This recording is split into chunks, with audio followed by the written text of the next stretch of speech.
Bonjour, je suis ici avec Stu McLaren. Stu McLaren, c'est le créateur de WishList Member et il va nous raconter comment il a développé cette société parce qu'il a plein d'autres projets. Hi Stu. Hi, how are you? Hey, I'm very happy to be with you here in Phoenix, Arizona. Yeah, thanks. Because I wanted to catch you so you can tell us how you started this awesome company, WishList Member, because I know many of people watching know WishList Member. I use it all the time to build my membership site. So Nice. tell us how it started. It really just started because I had a frustration. Yeah. So I myself wanted to create a membership site. And at the time, this was, rewinding 5 years ago, Yeah. there just really wasn't a solution that was easy. Which year was that? 2008. All right. So a lot of friends and colleagues were saying, you got to use WordPress Yeah. because WordPress is a great platform for sharing It content. is, definitely. But at the time, there just wasn't a great solution for protecting that content. Yeah. I was moaning and groaning to my friend and now business partner Tracy. Yeah. And he said, well, stop moaning and groaning. Let's do something about it. Why don't we create a solution? And that's what got the wheels in motion. So how did you get started? Because I mean, like, it's when you sell software, you've got an upstart investment, right? How did you get started? How much did you invest? How did you do? So the first step was just identifying what we wanted this thing to look like. Yeah. So, Tracy basically said to me at that point, why don't you do some basic mock-ups?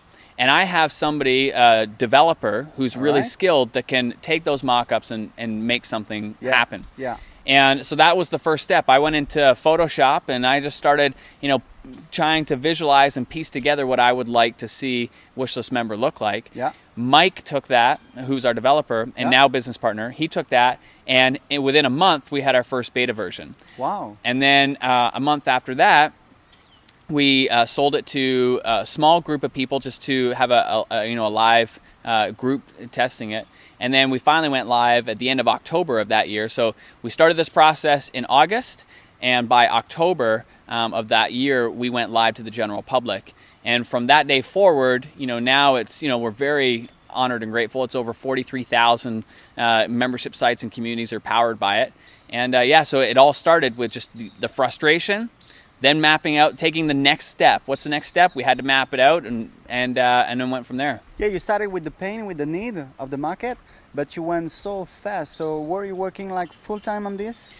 No, at the time I You had like a job, I guess. yeah, I had a consulting business, All right. and the one challenge with that consulting business was that it was a lot of trading time for money. So even though it was is. great, it was great money, but it was still time. I know. And so that was I was looking to move away from that. Yeah. That's why I was initially looking to create a membership site. And and so I started with that frustration of myself. Hey, there's not a great solution. What can we do about it?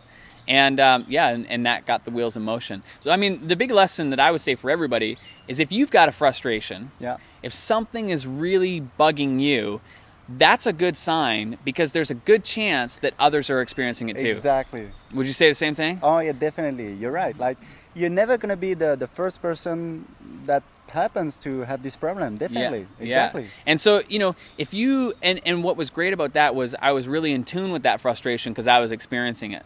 Mm-hmm. So it was very easy for me then to be able to craft a product that solved that. The solution. Yeah, because it was all based around my own frustrations. Amazing. So now, just to have an idea, because we don't know, like, how big is your team? How big is your company? Like, So now there's 17 of us full time. About half of our team are developers. Yeah. So we're constantly improving on the product, developing new integrations, new features, and a whole lot more. The other half, I would say, are split between. The other half is our support team. Yeah. So half is developers, half are support, and we've got a great group, and we've got an awesome team. I'm really proud you're of it. based in Vancouver, right? Actually, on the other side of Canada. So I'm personally, I live about an hour and a half south of Toronto, in a Alright. tiny little town out in the middle of nowhere. My business partner, one of them lives in Cordova, Tennessee, so Alright. in near Memphis.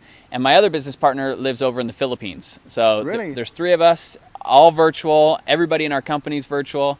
So that's kind of how we operate. I met you last year. You were launching another project. Yeah, another software project. So again, out of frustration. So one of my biggest frustrations was as a company, we were paying a lot of money every month for a support solution. Yeah. And I was just frustrated with that because as our team was growing, so were our support the expenses costs. were growing too. Yeah. Exactly. And so what ended up happening was, out of that frustration was born another company called Rhino Support. Yeah. And basically we are going after the jugular, if you will, with our competitors by just being real to what was my frustration. My frustration was paying per agent per month. Yeah. And so what we're doing is we developed this solution that is you pay one fee per month for unlimited agents. All right. So you can grow, and you know that you're not going to have to pay more and more and more all the time. Totally. So as your company grows, your support costs stay the same. Cool. So that's your second project, right? Yeah, that's our second major software company, and it's still in its infancy, if you will. Like, we're still trying to figure out some nuances in terms of bringing that to the masses. But I'm ridiculously proud of that. It's a product that I always joke we're like the hair club for men. Not only did we create the product, but we use it too. And it's the same with WishList. We use it every single day ourselves, and it's the same with Rhino. It's what we use to support all of our customers. Of course. Yeah, no, it's great. And so this year we met, and you talked to me about something else, or what did I talk to you about? you told me, like, do you have what is your payment processor? So I use a French software. French company. Yeah, so one of the companies that the company that we used for all of our payment processing is a company called Infusionsoft. Yeah. And one of the things that excites me about that is just Infusionsoft is a payment processor as well.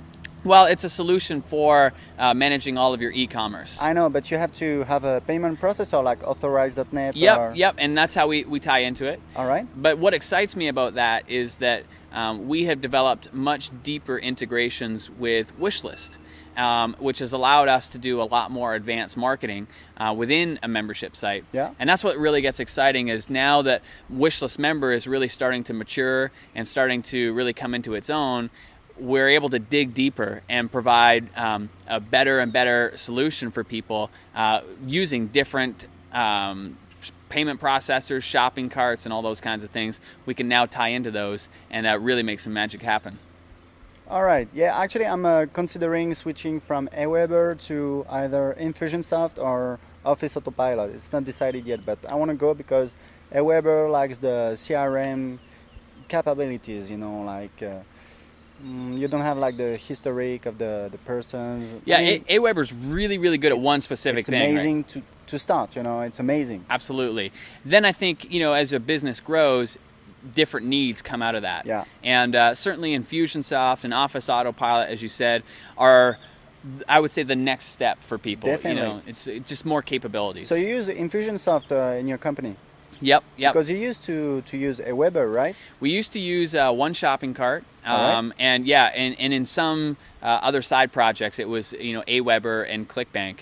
But now by far Infusion just gives us a lot more automation capabilities and a lot more advanced marketing. I think the way that I like to explain it is tools like one shopping cart, for example, that we were using. Yeah. We had to do our marketing. It was very confined in terms of what will the tool allow us to do. With Infusion and Office Autopilot is very similar. It's what do you want to do? And the tool will allow you to do that. Like you're talking about like the one-click upsells, stuff like that? One-click upsells, but even tagging your customers and then having different campaigns that are triggered based on behavior that they're taking. Yeah. It's a lot more fun, because now your marketing is a lot more targeted. It's a lot more centered on the actions that they're taking and the behavior that they're taking, whether it's opening emails, clicking on links in emails, clicking on things in web pages, responses to polls and stuff like that. All of those can trigger different campaigns accordingly. Amazing. Yeah. Great. Listen, and so I'm going to be happy to see you next year, and hope it goes great for you. Awesome. Thanks so much. Appreciate it. See you. Yeah. Thank you, Stu. Cheers.